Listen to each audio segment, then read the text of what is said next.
The senator from Alabama. Thank you, Mr. President. You know, I think Americans must look at what's happening up here in Washington, D.C. and think that the Democrats look like squirrels dodging cars in traffic. This is Biden's America, one where the party in power is throwing policy spaghetti at the wall in hopes that one of their harebrained ideas will stick. It would be almost funny if our country wasn't staring down multiple problems as a result of the Biden administration's policy failures. And it's time the Democrats face the facts. But after 10 months of President Biden running the country, how are ordinary Americans doing?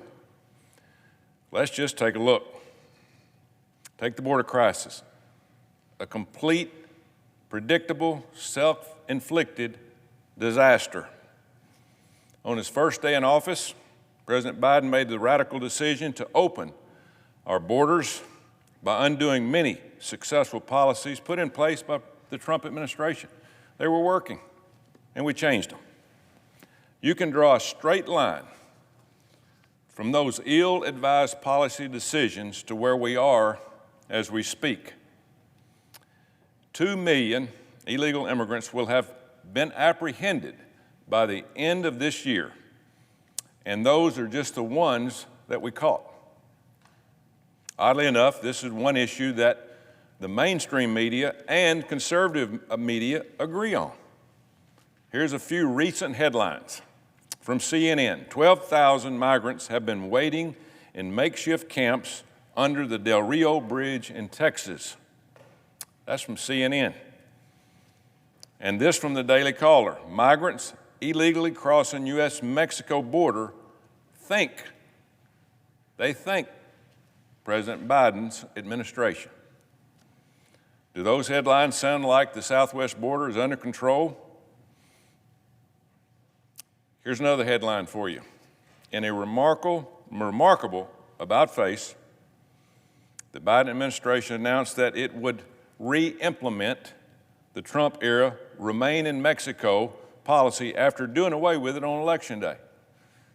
They're going to reinstate it only because of a federal judge.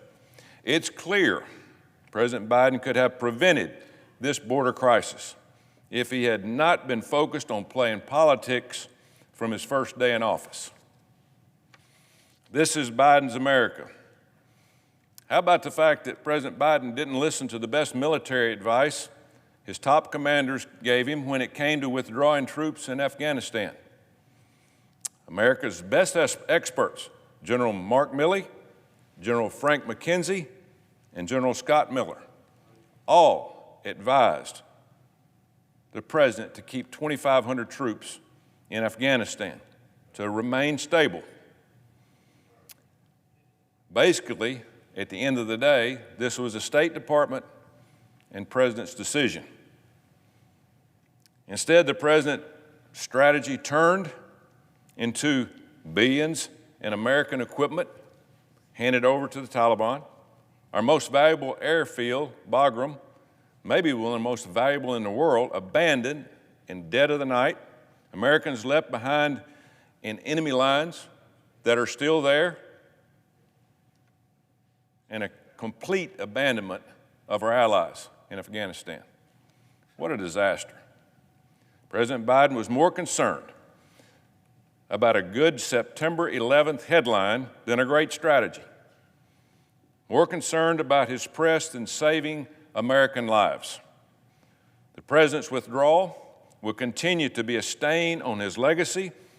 Joe Biden created the worst American military foreign policy disaster in recent history, and the United States will be haunted by this decision for many years to come.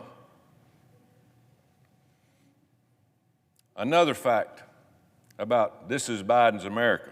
President Biden's policies have undercut economic growth and derailed rapid recovery that was taking place under the Trump administration. And this was even during a pandemic. Now prices are skyrocketing, businesses can't find people to work, and the U.S. is facing an unprecedented disruption in the supply chains. and this administration didn't know it was coming. Incredibly, the White House and its defenders continue to say that all of these deeply concerning realities are due to the fact that President Biden has been so successful in his economic policy. They're using the everything is so bad because President Biden is doing so good argument. Where in the world are they getting that from? This month, the President's own Chief of Staff promoted the idea that inflation is only a high-class problem, the 1%. Where has this guy been hiding? Try telling that to the middle-class families in Alabama who are seeing hard-earned money cover less at the grocery store and at the pump. The fact is, prices are rising, not just for the wealthy, but for everybody. Consumer prices are at the highest point in 13 years, and inflation is costing American taxpayers $175 a month. Somebody is screwed up. Again, you can draw a straight line from the President's decision to where we are now. It's what happens when you pay people to not rejoin the workforce, force vaccine mandates on workers, stifle growth with regulations, waste trillions and trillions of dollars as our country attempts to recover from a pandemic. And it'll only get worse with this $3.5 trillion tax and spend spree, not if, when we raise taxes, but when we raise taxes to pay for this socialist package. American people aren't going to buy into it. The fact is that the Biden's America, his agenda has led to border crisis, foreign policy disasters, and a financial strain on the American families. This is Biden's America, where Democrats are focused on finger-pointing, scoring political points, instead of paying attention to cold, hard facts of their policy failures. Mr. President, I yield the floor.